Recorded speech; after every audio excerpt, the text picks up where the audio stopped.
നമസ്കാരം. നിത്യജ്യോതിഷത്തിലേക്ക് എല്ലാ മാന്യ പ്രേക്ഷകർക്കും സ്വാഗതം.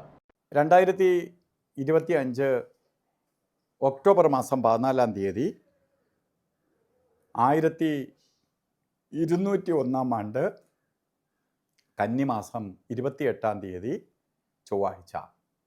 ഇന്ന് ചൊവ്വാഴ്ചയാണ്. പുണർദം നക്ഷത്രവുമാണ്. ഇപ്പം നക്ഷത്രം പുണർദം നക്ഷത്രം, പക്ഷെ ചൊവ്വാഴ്ചയാണ്. ചൊവ്വ എന്ന് പറയുമ്പോൾ ചിലർക്ക് ചൊവ്വ വളരെ ഗുണത്തെയൊക്കെ കൊടുക്കാറുണ്ടെങ്കിലും കൂടുതൽ പേർക്കും ചൊവ്വ ദോഷഭാവത്തെ കൊടുക്കും. ആക്സിഡൻറ്റ്, അതുപോലെ ശത്രുക്കളുടെ എണ്ണം കൂട്ടും, തീ പൊള്ളലേക്കാം, ഇലക്ട്രിസിറ്റിയെ സൂക്ഷിക്കണം, ഇങ്ങനെ പലതരത്തിലുള്ള അസ്വസ്ഥതകൾ, പലരുടെയും അപ്രീതിക്ക് പാത്രീഭവിക്കുക, ശത്രുക്കളുടെ എണ്ണം, അതായത് മേലുദ്യോഗസ്ഥർ കീഴുദ്യോഗസ്ഥരെ ഇഷ്ടമില്ലാതെ വരും. അപ്പോൾ നമ്മൾ വളരെ ആ ദിവസം ശ്രദ്ധയോടുകൂടി ഓരോ കാര്യങ്ങൾ പറയുന്നിടത്തും ശ്രദ്ധിക്കുന്നിടത്തും ആകിലും വാക്കുകൾ കുറച്ച് ഉപയോഗിക്കുന്നത് നന്നായിരിക്കും. കൂടുതൽ സംസാരിക്കാൻ പോയാൽ നമ്മൾ പ്രത്യേകിച്ച് നമ്മൾ പറയുന്ന ഒന്നായിരിക്കും, അവരെടുക്കുന്ന വേറൊന്നായിരിക്കും. അപ്പോൾ ഇതിലൊക്കെ വളരെ ശ്രദ്ധ വേണം. അതുപോലെ കന്നിമാസത്തിലെ പുണർദം നക്ഷത്രം ബർത്ത്ഡേ വന്നിട്ടുള്ളവർക്ക് ഒരു വർഷത്തെ ഫലത്തെ ചിന്തിക്കുന്നതാണ്. അങ്ങനെ വരുമ്പോൾ ആക്സിഡൻ്റ് ഉണ്ടാവാം, സർജറിക്ക് വിധേയമാവാം, അതുപോലെ കേസ് വഴക്കുകളിൽ പെടാം, സാമ്പത്തിക നഷ്ടം ഉണ്ടാവാം, ഭൂമി സംബന്ധമായി പ്രശ്നങ്ങൾക്ക് വഴിതെളിക്കാം, സഹോദര സൗഖ്യം കുറയും, അല്ലെങ്കിൽ സഹോദരങ്ങളുമായിട്ട് അല്ലെങ്കിൽ സഹോദര തുല്യരായിട്ടുള്ളവർ, സഹോദരങ്ങളെ പോലെ കഴിഞ്ഞവർ തമ്മിൽ അകൽച്ച ഉണ്ടാവാം. അപ്പോൾ കൂട്ട് ബിസിനസ്സിൽ നമ്മൾ ബിസിനസ് പങ്കാളി ആയിട്ട് തെറ്റലുണ്ടാവാം.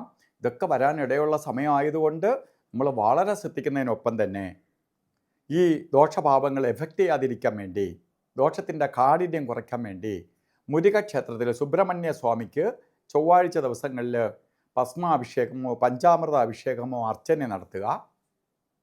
അതുപോലെ ഒരു സുബ്രഹ്മണ്യ യന്ത്രം, ആക്സിഡൻറ്റോ ഒന്നും വരാതിരിക്കാൻ വേണ്ടി ഒരു മൃത്യുഞ്ജയ യന്ത്രവുമായി ചേർത്ത് ദേഹരക്ഷ ധരിക്കുക.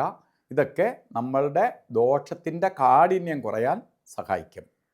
അതുപോലെ ഇന്നും ഓരോ കാര്യത്തിന് ഇറങ്ങുമ്പോഴും രാഹുകാല സമയം നോക്കി യാത്ര തിരിക്കണം. ശരിക്കും 3 മണി മുതൽ 4:30 മണി വരെ എന്ന് കലണ്ടറിൽ രേഖപ്പെടുത്തിയിട്ടുണ്ടെങ്കിലും 3 മണി 7 മിനിറ്റ് തൊട്ട് 4:37 വരെ മാത്രമേ ഉള്ളൂ. ഇപ്പോൾ ഒരു 7 മിനിറ്റിൻ്റെ വ്യത്യാസം മാത്രമേ രാഹുകാലത്തിൽ കലണ്ടറുമായി ബന്ധപ്പെട്ട് ഉള്ളൂ. അതുപോലെ യമകണ്ഠകാല സമയവും ഗുളികകാല സമയവും വളരെ ശ്രദ്ധിക്കണം. ഗുളികകാല സമയം വരുന്നത് 12 മണി 10 മിനിറ്റ് തൊട്ട് 1 മണി 39 മിനിറ്റ് വരെയും, യമകണ്ഠകാല സമയം വരുന്നത് 9 മണി 13 മിനിറ്റ് തൊട്ട് 10:42 വരെയും. ഈ സമയം ഒരു ശുഭകാര്യത്തിനും എടുക്കരുത്. അതുപോലെ ഇന്ന് നമുക്ക് കൊള്ളൂല എന്ന് പറഞ്ഞു, ഒരു കാര്യത്തിന് നല്ലതല്ല എന്ന് പറഞ്ഞെങ്കിലും ചില കാര്യങ്ങൾ ഇന്ന് ചെയ്തേ തീരുള്ളൂ എന്നുള്ള അവസ്ഥ വന്നാൽ നമുക്ക് കൊള്ളാത്ത സമയത്തിൽ നമുക്ക് കൊള്ളാവുന്ന ഒരു സമയം എടുക്കണം. അതിനാണ് അഭിജിത്ത് മുഹൂർത്തം. ഇന്ന് അഭിജിത്ത് മുഹൂർത്തം പറഞ്ഞത് 11 മണി 46 മിനിറ്റ് തൊട്ട് 12 മണി 24 മിനിറ്റ് വരെ, 48 മിനിറ്റിനകത്ത് 4 മിനിറ്റ് ഒഴിച്ച് 44 മിനിറ്റും നമുക്ക് ശുഭകാര്യങ്ങൾക്ക് എടുക്കാം. അതുപോലെ ഇന്ന് ഓരോ കാര്യത്തിന് ഇറങ്ങുമ്പോൾ വസ്ത്രധാരണത്തിൽ ശ്രദ്ധിക്കണം.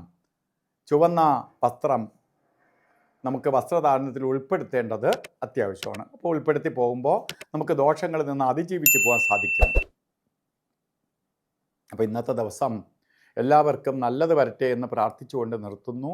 നന്ദി, നമസ്കാരം.